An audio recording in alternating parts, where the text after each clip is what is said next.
Kita lanjutkan membacakan firman Tuhan pada malam hari ini dari Kejadian pasal 24 dengan judul Ribka dipinang bagi Ishak. Demikianlah firman Tuhan. Adapun Abraham telah tua dan lanjut umurnya, serta diberkati Tuhan dalam segala hal. Berkatalah Abraham kepada hambanya yang paling tua dalam rumahnya, yang menjadi kuasa atas segala kepunyaannya, katanya, "Baiklah, letakkan tanganmu di bawah pangkal pahaku, supaya aku mengambil sumpahmu demi Tuhan, Allah yang empunya langit dan yang empunya bumi, bahwa engkau tidak akan mengambil untuk anakku seorang istri dari antara perempuan Kanaan yang di antaranya aku diam. Tapi engkau harus pergi ke negeriku dan kepada sanak saudaraku untuk mengambil seorang istri bagi Ishak anakku." Lalu berkatalah hambanya itu kepadanya, "Mungkin perempuan itu tidak suka mengikuti aku ke negeri ini. Haruskah aku membawa anakmu itu kembali ke negeri dari mana tuanku keluar?" Tapi Abraham berkata kepadanya, "Awas, jangan kau bawa anakku itu kembali ke sana. Tuhan Allah yang mempunyai langit, yang telah memanggil aku dari rumah ayahku, serta dari negeri sanak saudaraku, dan yang telah berfirman kepadaku, serta yang bersumpah kepadaku demikian, kepada keturunanmu lah akan kuberikan negeri ini. Dialah juga akan mengutus malaikatnya berjalan di depanmu, sehingga engkau dapat mengambil seorang istri dari sana untuk anakku. Tapi jika perempuan itu tidak mau mengikuti engkau, maka lepaslah engkau dari sumpahmu kepadaku ini. Hanya saja, janganlah anakku itu kau bawa kembali ke sana." Lalu hamba itu meletakkan tangannya di bawah pangkal paha Abraham, tuannya, dan bersumpah kepadanya tentang hal itu. Kemudian hamba itu mengambil 10 ekor dari unta tuannya dan pergi dengan membawa berbagai-bagai barang berharga kepunyaan tuannya. Demikianlah ia berangkat menuju arah Mesopotamia di kota Nahor. Di sana disuruhnyalah unta itu berhenti di luar kota dekat suatu sumur pada waktu petang hari, waktu perempuan-perempuan keluar untuk menimba air. Lalu berkatalah ia, "Tuhan Allah Tuanku Abraham, buatlah kiranya tercapai tujuanku pada hari ini. Tunjukkanlah kasih setiamu kepada anakku Abraham. Di sini aku berdiri di dekat mata air, dan anak-anak perempuan penduduk kota ini datang keluar untuk menimba air. Kiranya terjadilah begini, anak gadis, kepada siapa aku berkata, tolong miringkanlah buyungmu itu supaya aku minum. Dan yang menjawab, minumlah, dan unta-untamu juga akan kuberi minum. Dialah kiranya yang kau tentukan bagi hambamu Ishak. Maka dengan begitu akan ku ketahui bahwa engkau telah menunjukkan kasih setiamu kepada tuanku itu." Sebelum ia selesai berkata, maka datanglah Ribka yang lahir bagi Betuel, anak laki-laki Milka, istri Nahor, saudara Abraham. Buyungnya dibawanya di atas bahunya. Anak gadis itu sangat cantik parasnya, seorang perawan, belum pernah bersetubuh dengan laki-laki. Ia turun ke mata air itu dan mengisi buyungnya, lalu kembali naik. Kemudian berlarilah hamba itu mendapatkannya serta berkata, "Tolong beri aku minum air sedikit dari buyungmu itu." Jawabnya, "Minumlah Tuan." Maka segeralah diturunkannya buyungnya itu ke tangannya, serta diberinya dia minum.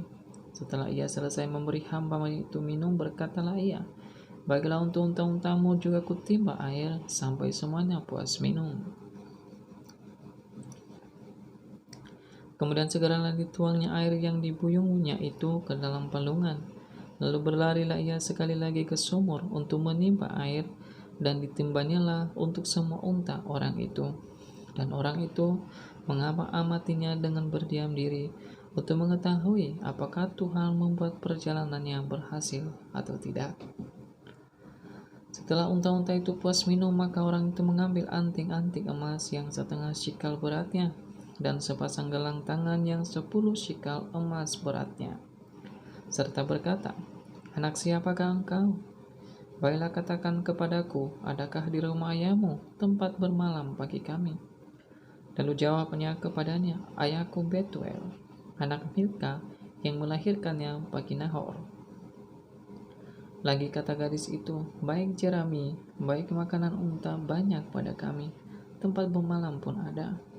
Lalu berlututlah orang itu dan sujud menyembah Tuhan, serta berkata, terpujilah Tuhan Allah Tuanku Abraham, yang tidak menarik kembali kasihnya dan setianya dari Tuanku itu. Dan Tuhan telah menuntun aku di jalan ke rumah saudara-saudara Tuanku ini. Beralih gadis itu pergi menceritakan kejadian itu ke rumah ibunya. Ribka mempunyai saudara laki-laki namanya Laban. Laban berlari keluar mendapatkan orang itu ke mata air tadi. Sesudah dilihatnya lah anting-anting itu dan gelang pada tangan saudaranya, dan sesudah didengarnya perkataan Ribka, saudaranya yang bunyinya, begitulah dikatakan orang itu kepada aku.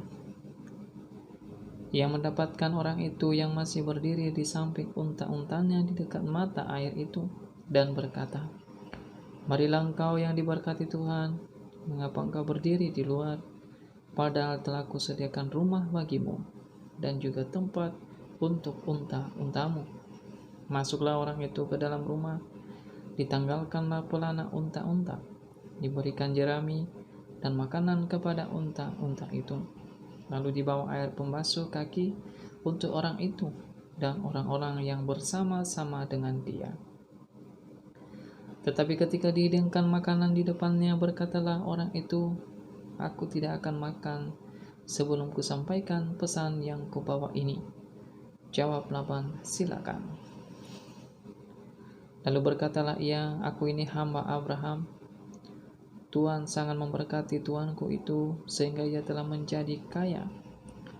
Tuhan telah memberikan kepadanya kambing domba dan lembu sapi, emas dan perak, budak laki-laki dan perempuan, unta dan keledai. Dan Sarah istri tuanku itu sesudah tua telah melahirkan anak laki-laki bagi tuanku itu. Kepada anaknya itu telah diberikan tuanku segala harta miliknya. Tuanku itu telah mengambil sumpahku, engkau tidak akan mengambil untuk anakku seorang istri dari antara perempuan Kanaan yang negeri kudiami ini, tapi engkau harus pergi ke rumah ayahku dan kepada kaumku untuk mengambil seorang istri bagi anakku. Jawabku kepada tuanku itu, mungkin perempuan itu tidak mau mengikut aku, tetapi katanya kepadaku, Tuhan yang di hadapannya aku hidup akan mengutus malaikatnya menyertai engkau dan akan membuat perjalananmu berhasil, sehingga engkau akan mengambil bagi anakku seorang istri dari kaumku dan dari rumah ayahku. Barulah engkau lepas dari sumpahmu kepadaku. Jika engkau sampai kepada kaumku dan mereka tidak memberikan perempuan itu kepadamu, hanya dalam hal itulah engkau lepas dari sumpahmu kepadaku. Dan hari ini aku sampai ke mata air tadi, lalu kataku, Tuhan, Allah Tuanku Abraham, sudilah kiranya engkau membuat berhasil perjalanan yang kutempuh ini. Di sini aku berdiri di dekat mata air ini, kiranya terjadi begini. Apabila seorang gadis datang keluar untuk menimba air, dan aku berkata kepadanya, tolong berikanlah aku minum air sedikit dari buyungmu itu, dan ia menjawab, minumlah, dan untuk unta-untamu juga akan kutimba air. Dialah kiranya istri yang telah Tuhan tentukan bagi anakku ini.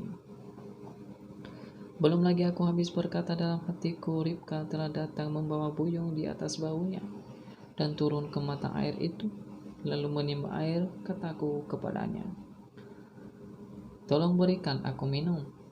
Segera ia menurunkan buyung itu dari atas bahunya serta berkata, minumlah, dan unta-untamu juga akan diberikan minum. Lalu aku minum, dan unta-unta itu juga diberinya minum.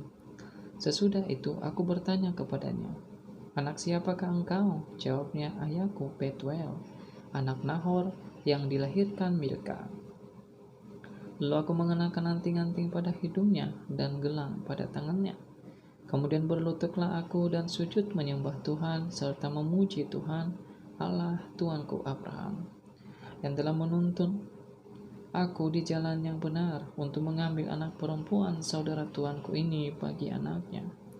Jadi sekarang apabila kamu mau menunjukkan kasih dan setiamu kepada Tuanku ini, beritahukanlah kepadaku, dan jika tidak, beritahukanlah juga kepadaku, supaya aku tahu entah berpaling ke kanan atau ke kiri. Lalu Laban dan Betuel menjawab, semuanya ini datangnya dari Tuhan. Kami tidak dapat mengatakan kepadamu baiknya atau buruknya. Lihat, Ribka ada di depanmu. Bawalah dia dan pergilah, supaya ia menjadi istri anak tuanmu, seperti yang difirmankan Tuhan. Ketika hamba Abraham itu mendengar perkataan mereka, sujudlah ia sampai ke tanah menyembah Tuhan. Kemudian hamba itu mengeluarkan perhiasan emas dan perak serta pakaian kebesaran, dan memberikan semuanya itu kepada Ribka, juga kepada saudaranya dan kepada ibunya. Diberikannya pemberian yang indah-indah. Sesudah itu, makan dan minumlah mereka, ia dan orang-orang yang bersama-sama dengan dia, dan mereka bermalam di situ. Paginya sesudah mereka bangun, berkatalah hamba itu, lepaskanlah aku, pulanglah kepada tuanku. Tapi saudara Ribka berkata serta ibunya juga, biarkanlah anak gadis itu tinggal pada kami barang 10 hari lagi. Kemudian bolehlah engkau pergi. Tapi jawabnya kepada mereka, janganlah tahan aku, sedang Tuhan telah membuat perjalananku berhasil. Lepaskanlah aku, supaya aku pulang kepada tuanku. Kata mereka, baiklah kita panggil anak gadis itu dan menanyakan kepadanya sendiri. Lalu mereka memanggil Ribka dan berkata kepadanya, maka engkau pergi beserta orang ini? Jawabnya, mau. Maka Ribka saudara mereka itu dan inang pengasuhnya beserta hamba Abraham dan orang-orangnya dibiarkan mereka pergi. Dan mereka memberkati Ribka. Kata mereka kepadanya, saudara kami, moga-moga engkau menjadi beribu-ribu laksa, dan moga-moga keturunanmu menduduki kota-kota musuhnya.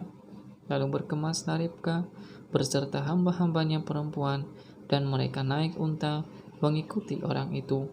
Demikianlah hamba itu membawa Ribka lalu berjalan pulang. Adapun Ishak telah datang dari arah sumur Lahairoi. Ia tinggal di tanah Negeb. Menjelang senja, Ishak sedang keluar untuk berjalan-jalan di padang. Ia melayangkan pandangnya, maka dilihatnya ada unta-unta datang. Ribka juga melayangkan pandangnya, dan ketika dilihatnya Ishak, turunlah ia dari untanya. Katanya kepada hambanya itu, siapakah laki-laki itu yang berjalan di padang ke arah kita? Jawab hamba itu, dialah tuanku itu. Lalu Ribka mengambil telengkungnya dan bertelungkunglah ia. Kemudian hamba itu menceritakan kepada Ishak segala yang dilakukannya. Lalu Ishak membawa Ribka ke dalam kemah Sarah ibunya dan mengambil dia menjadi istrinya. Ishak mencintainya, dan demikianlah ia dihiburkan segala ibunya yang meninggal itu. Demikianlah firman Tuhan. Tuhan Yesus memberkati.